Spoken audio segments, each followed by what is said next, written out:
Hi everyone, welcome back to the channel. Today I've come to St Peter's Church, which is near the village of Crickhowell in South Wales, and I can see that the church is open, so let's go inside and have a look around.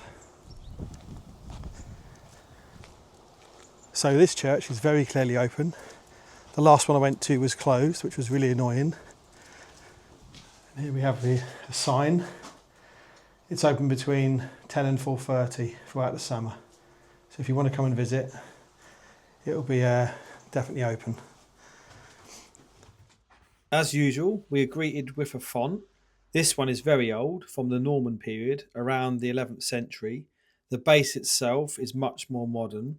The oldest parts of the church date to the 13th century, with the earliest record going back to 1254. So I'd assume the font was brought here from a different church. The nave of St Peter's features this beautiful 16th century wooden wagon roof, and the same style found in the porch. Absolutely stunning. A major restoration took place in 1887, where the Victorians replaced the old box pews for these more modern ones. More recently, to protect the timber ceiling from water damage, the roof was replaced in 2018, costing around £200,000.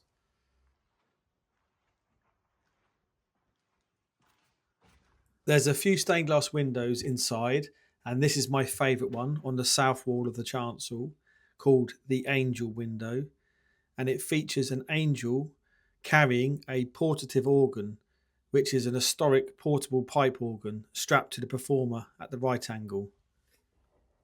This is dated to 1911 and was manufactured by the famous James Powell and Sons workshop.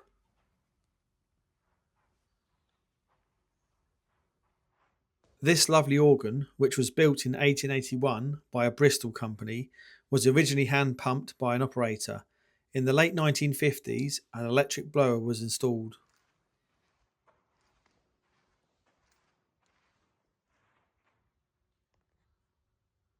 Onto the east window, which was erected in 1872. The window was crafted in a decorated Gothic style. It depicts Christ, flanked by St Peter and St John. It is attributed to William Wales, a highly celebrated 19th century stained glass manufacturing firm based in Newcastle in the north of England. The reredos was added in the Victorian period, carved entirely from rich oak. Together with the east window sitting just above it, the reredos forms the visual centrepiece of the sanctuary, drawing your eye directly to the altar.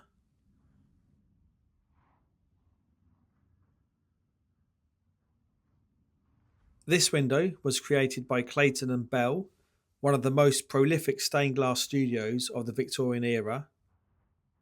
The company was founded in 1855 and continued all the way until 1993. Their windows are found throughout the UK, United States, Canada, Australia, and New Zealand.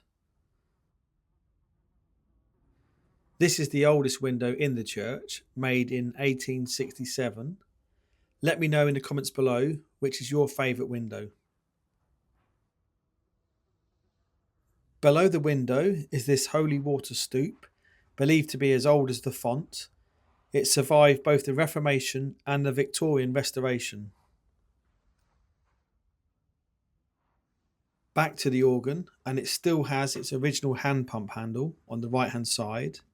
I just love the seat, which shows how much use it's had over the years, and a pair of shoes underneath it. It also has some rather nice hand painted details on the pipes.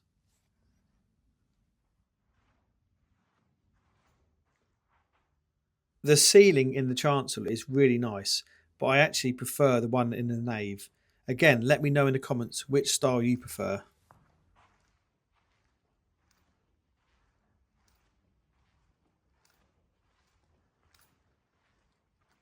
The pulpit is from the Victorian era, dedicated to Eva Alice Viggers, who passed away in 1894.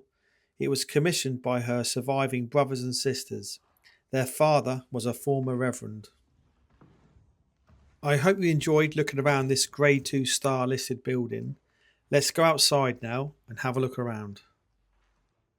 The site features a near circular churchyard, a structural trait strongly indicating that a sacred Celtic place of worship existed here as early as the 6th century.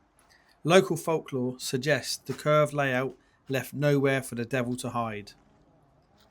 If you stay to the end, there's some lovely aerial footage that shows this shape. There's a lovely mix of old and new gravestones here, and a couple of nice yew trees. One very special one we'll take a closer look at in a minute. Firstly, let's honour this war grave. This is Private W. James from the Monmouthshire Regiment. He died the 26th of May 1917, aged 30. Rest in peace. Apparently there is another war grave here from the Second World War. Unfortunately, I didn't spot that one.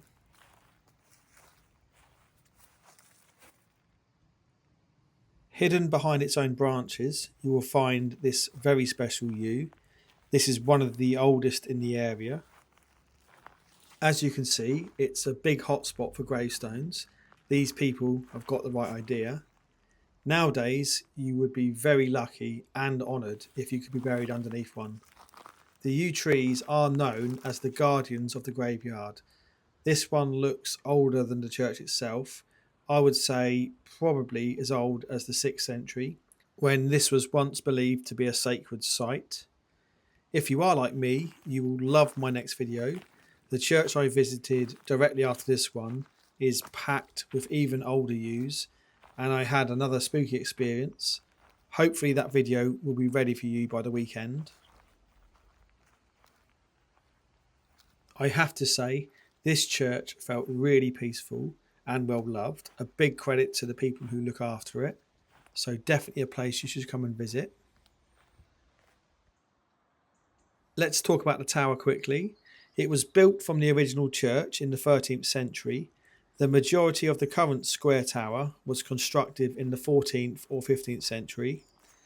At the top of the tower, carved into the cement, is the date 1631, indicating major structural restoration work done then.